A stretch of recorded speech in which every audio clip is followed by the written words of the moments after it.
Captain IBRAHIM Traoore has just revealed the largest fraud in the history of African development. By doing this, he has embarrassed a whole generation of African leaders who insist they have no option other than borrowing loans. You heard that right. Captain IBRAHIM Traoore has just exposed the biggest scam in African development. He has proven, with receipts and results on the ground, that every excuse we've heard for Africa's underdevelopment is a damned lie. Here are the facts that should make every African's blood boil. When Traore's government inherited the Faso-Mabo Highway project, a project that had been sitting on paper for over a decade, they discovered something absolutely obscene.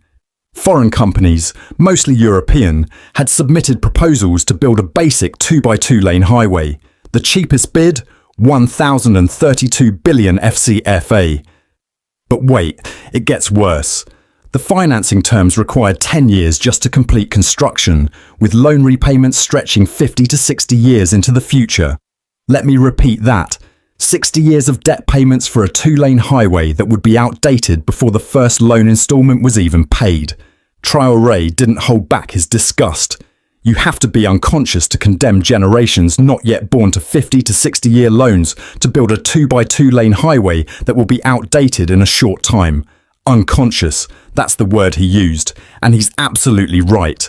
But here's the part that should terrify corrupt African leaders everywhere.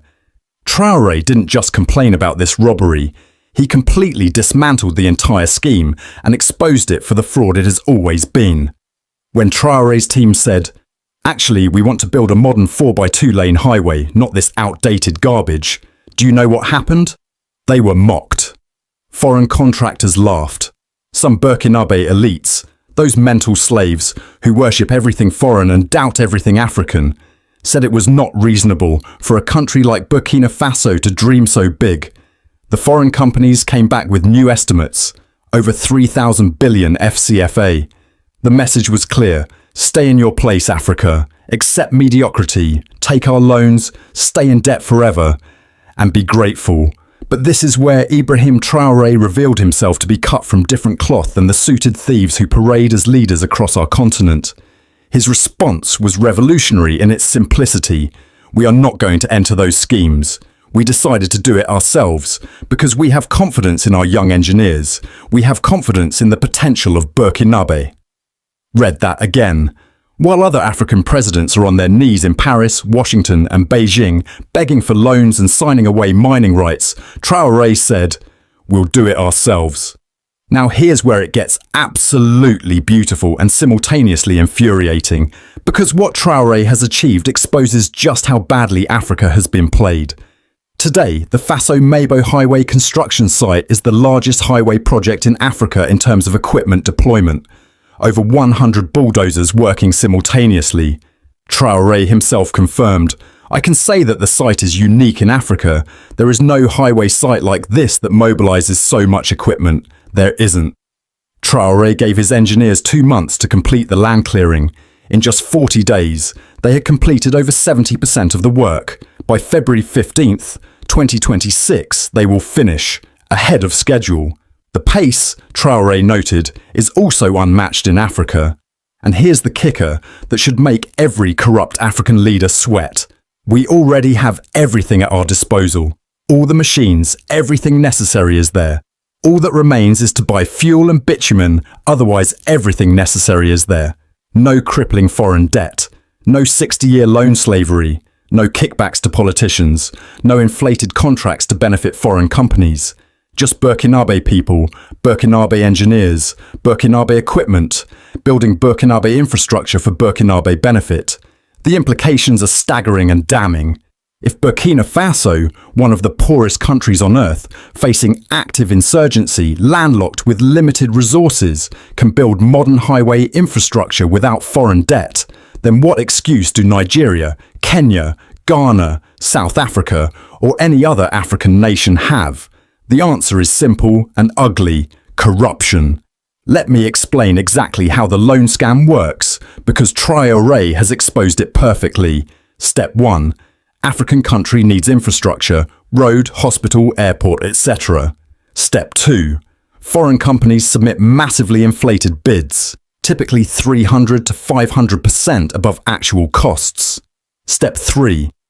African leader approves the inflated contract and accepts predatory loan terms from foreign banks or the IMF/World Bank. Step 4. Foreign company pays kickback to African leader, usually 10 to 30% of total contract value deposited in offshore accounts. Step 5. Foreign company completes shoddy work, if they complete it at all, using cheap materials that fall apart within years. Step 6. African country is stuck with massive debt that takes 40 to 60 years to repay, substandard infrastructure that needs replacement soon, interest payments that consume huge portions of national budget, austerity measures imposed by lenders that hurt ordinary citizens. Step 7. When the country can't pay, foreign lenders seize assets, ports, mines, land, or impose structural adjustment that destroys local industries. Step 8. African leader retires wealthy, living in European mansions while the country suffers for generations. This is not conspiracy theory. This is documented fact. We've seen it from Lagos to Nairobi, from Kinshasa to Accra. Chinese-built railways in Kenya with inflated costs. European-built roads in Nigeria that crack within 2 years.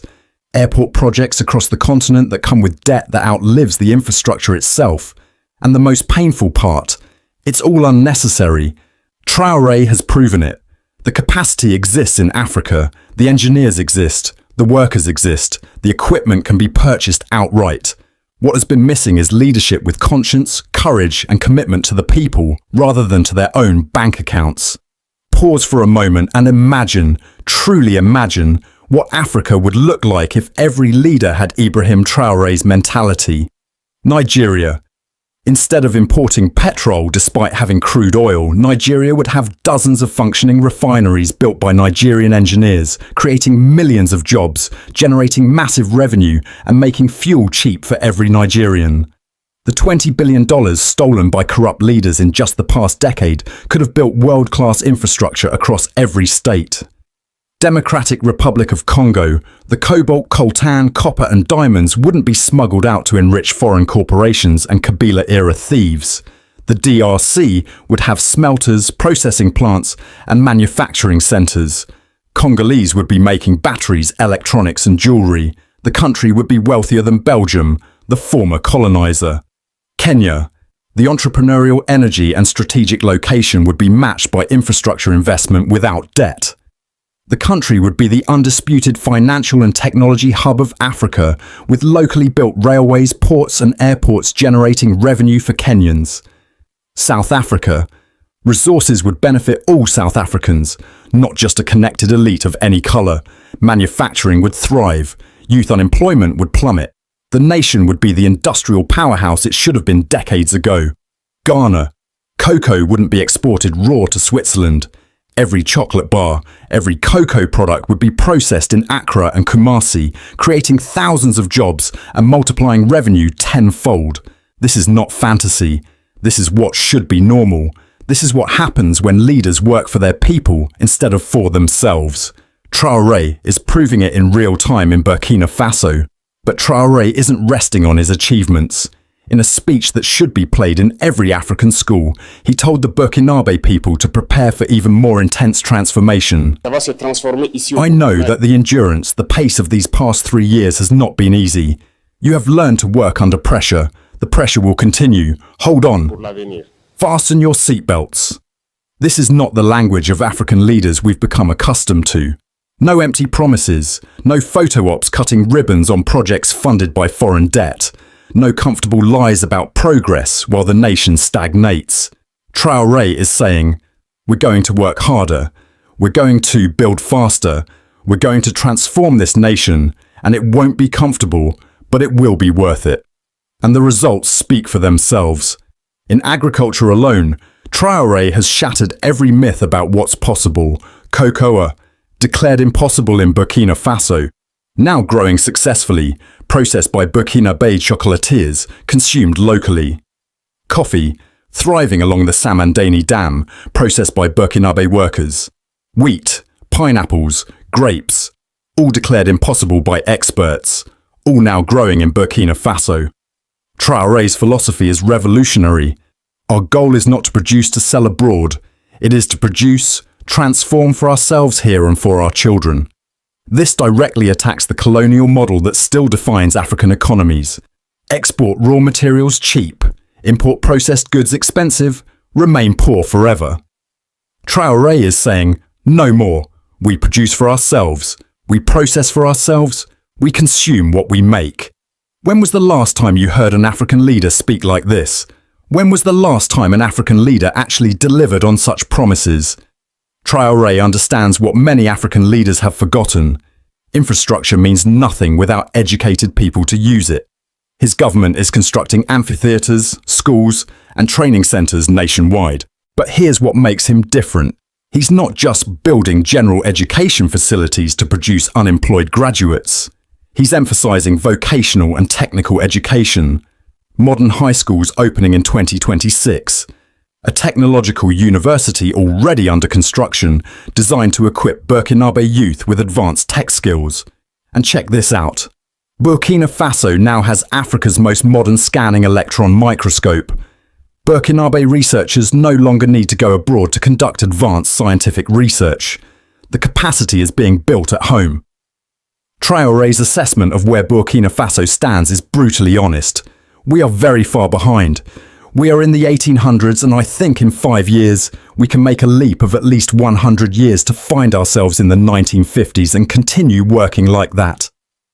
This honesty is refreshing and necessary. Too many African leaders engage in delusional self-congratulation, declaring their nations emerging economies while electricity fails and roads crumble. Traore sees reality clearly and charts a path forward with concrete deadlines and measurable goals. Perhaps Traore's most devastating criticism was aimed at Africa's mental slaves, those who look African but think like colonizers. There are also those salon slaves who can never change. I said it. They are like a curse that follows them. No matter what you do, genetically they are slaves. Congenitally they are alienated. They can only follow what the imperialists say. Show them the sun in broad daylight, they will tell you it's night. Every conscious African knows these characters. They populate our universities, media houses and government offices. They speak French or English better than their mother tongues. They're more comfortable in Paris than Ouagadougou, more fluent in World Bank jargon than the needs of their people. These are the ones who mocked Traore's highway project, who scoffed at agricultural diversification, who said Burkina Faso should be realistic and just accept the predatory loans like everyone else. Traore's message to them, and to all Africans, is clear. Do not listen to them. The most important thing is what you do. Every success in Burkina Faso is an indictment of leadership failure across Africa. Every road built without crushing debt, every crop successfully grown, every school constructed is proof that the excuses are lies. When Nigerian leaders say they have no choice but to remove fuel subsidies and impose hardship on citizens, Burkina Faso proves they're lying. When Kenyan leaders say they must take IMF loans with devastating conditions, Burkina Faso proves they're lying. When Ghanaian leaders say local capacity doesn't exist, Burkina Faso proves they're lying. The question facing Africa is existential. Will we continue tolerating leaders who enrich themselves while impoverishing their nations? Who sign away our children's futures for kickbacks? Who prostrate before foreign powers while claiming to champion African interests? Or will we demand the transformative leadership that Traore embodies? Burkina Faso is small, poor, and facing serious security challenges. Yet, it's achieving what wealthy, stable African nations with far greater resources have failed to accomplish. This isn't about Burkina Faso's exceptional qualities, it's about leadership that puts nation before self. As Traore warned, imperialists will continue their propaganda campaign, trying to undermine Burkina Faso's achievements. The salon slaves will continue their discouragement, but the work speaks for itself. By year's end, when multiple highways are under construction, when the technological university is training the next generation, when agricultural transformation is feeding the nation without foreign aid, the proof will be undeniable. Captain IBRAHIM Traore has embarrassed every African leader who claims to care about their people while enriching themselves. He has exposed the loan scam that has kept Africa in chains. And most importantly, he has shown the path forward. The only question now is, will other African leaders have the courage to follow? Or will they continue the betrayal? The revolution will not be financed by the IMF. It will be built by Africans, for Africans, with African sweat and African pride. Brothers and sisters, Captain Ibrahim Traoré has shown us what real leadership looks like. He has proven that Africa's poverty is not destiny. It is a choice made by corrupt leaders who profit from our dependence. If African leaders followed Traoré's example, here is what our continent would look like. Infrastructure without debt. No more 60-year loans for roads that fall apart in 5 years. No more inflated contracts that enrich foreign companies and corrupt politicians. African nations would build their own highways, airports, and railways using local engineers and workers, creating jobs at home while saving billions. Nigeria would have refineries. Congo would have smelters. Ghana would process its own cocoa. Every dollar spent would stay in Africa, building wealth for Africans. Agricultural self-sufficiency. Following Traoré's model of produce for ourselves, process for ourselves, consume what we make. Africa would stop being the only continent that cannot feed itself, despite having the most arable land on Earth. We would grow our food, process it locally, and end the humiliation of importing rice, wheat, and chicken from countries with less farmland than a single African nation. Education that creates builders. Not just universities churning out unemployed graduates, but technical schools producing engineers, manufacturers, and innovators. Our youth would build factories, not migrate to Europe. They would create wealth at home, not clean toilets abroad. Resource wealth for Africans. Our gold, diamonds, cobalt, oil, and rare earth minerals would enrich African people, not foreign shareholders. Every mine would employ Africans. Every refinery would be owned by Africans. The billions currently stolen would build schools, hospitals, and industries. Dignity and self-respect. No more begging. No more kneeling before the IMF. No more accepting insults from former colonizers who lecture us about governance while stealing our wealth. Africa would stand tall, negotiate as equals, and command respect because we respect ourselves.